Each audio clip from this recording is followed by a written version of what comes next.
We're joined by Robert Smith, founder and CEO of Vista Equity Partners. It is nice to see you. Always good to see you. About a million questions about private equity, about the Trump administration, about AI. But why don't we just start with what you're hearing on the ground? I know you've been here now for about 48 hours talking just about everybody.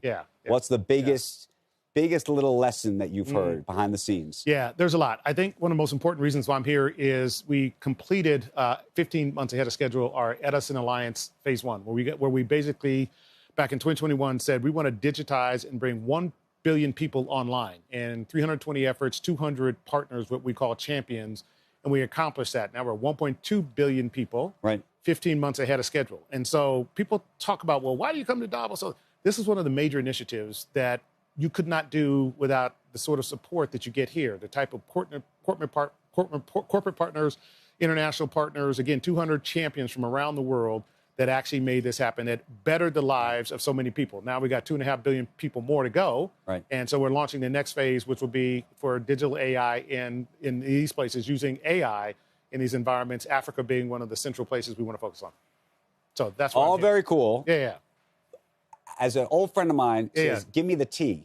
All right. Give me the tea. All right, here's this the is tea. the goss. Okay. Give me the goss. Couple things. One, of course, Gen AI is all the talk. And, you know, is it hype? Is it real? Is it fiction? And you're hearing perspectives and different ends of it. I can tell you from us, we have 89 software companies.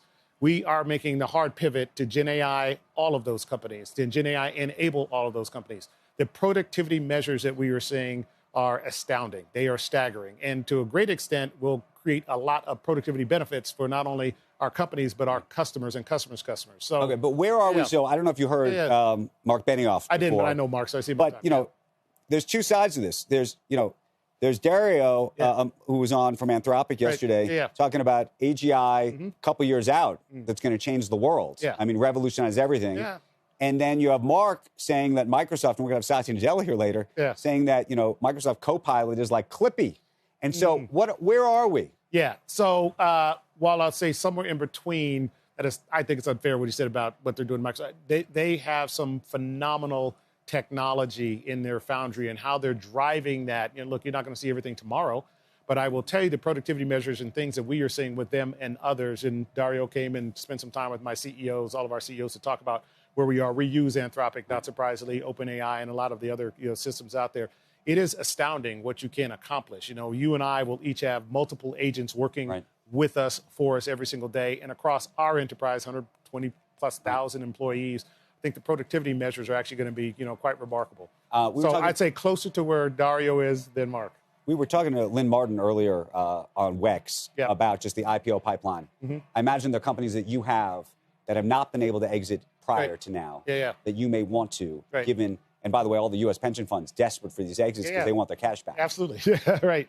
What's going to happen here? So I think a couple things. One, while there has been a demand now for these, and the market's going to open up in our sense, and many of my team are like very bullish on it. What has actually occurred with the new administration is people think this is going to actually open up the M&A environment. So a number of strategics who were sitting on the sidelines, not wanting to get caught up in various forms of FTC, DOJ type activities, are now leaning forward and saying, all right, let's start now reinitiating talks. Now there's some business that you can start to sell. No question. But what about, you've been in the bolt-on business for a long time. Yeah. Also, Lena Khan was starting to look at, she didn't like that whole universe after a while. I know, but she's not there anymore. So that's over. Okay. Let me ask you about a major shift in the conversation we're having here. Sort of the end of the Davos man, the end of ESG, and specifically the end of DEI. President Trump, talk about making it permanent, literally wrote an executive order about the end of DEI. What do you personally think of that? I think that diversity is a great thing in business. How do I know? Because I look at the data. I look at the facts. When we have diverse teams, our teams are more productive. We have lower risk. We're actually able to outproduce those who don't have diverse teams. The facts all suggest that. Now, how that gets implemented and executed, I think, is where the dialogue and debate. I think companies and executives who actually understand the importance of diverse thinking in the work that they do, in the products that they deliver, and in the markets that they serve will benefit long term. Okay, those are the important aspects. But you got Robbie Starbuck out there, who's torturing the companies that do have DEI programs. There's an article in the Wall Street Journal today: anti-DEI activists target Goldman Sachs and J.P. Morgan Chase. We're going to have Jamie Dimon and David Solomon on today, so we'll ask them about it.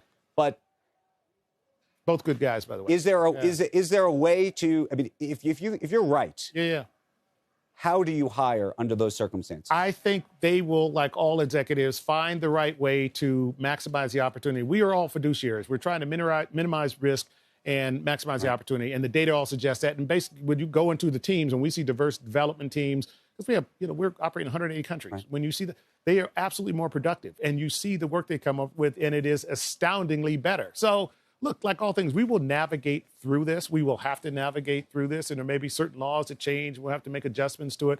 But people will do the right thing, in my view, companies and good leaders and good executives, because they're going to want to attract talent and people. That is a longer conversation. I want to have you back. I do also want to mention you got a book coming out. It's a long time from now. It's in August. Right, It's about Martin Luther King. Right.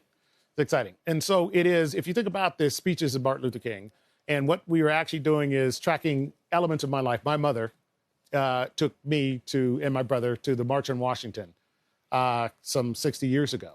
And the impact of that in my community, and then the impact of that throughout my life, and the other speeches that he gave, and his efforts are things that I then comment on and use the speech as a guide and a reference, and also a challenge to the communities of people who read it as to how they. I look forward to it, and I look forward to having you back. I'd love to know what Martin Luther King would think of what's happening now. Yeah.